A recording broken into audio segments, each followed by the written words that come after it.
আমি টকা নিবিচাৰ আমি কি বিচাৰিম জানে আমাৰ এটা পেঞ্চন লাগিব হয়নে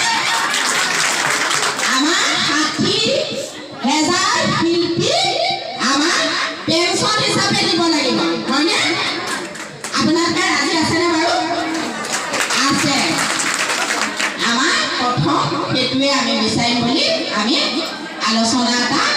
হৈছে আমাৰ একেলগতে নালাগে আৰু কিনো দিব হয়নে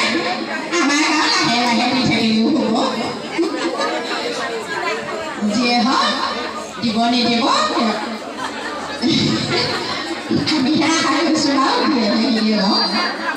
সেয়াই হ'ব আজি যেতিয়া আপোনালোকে এটা দল যেতিয়া ৰিহাৰ্চল কৰিবলৈ আহিব সেই দলটোৱে ৰিহাৰ্চল কৰিবলৈ আহোঁতে আপোনাৰ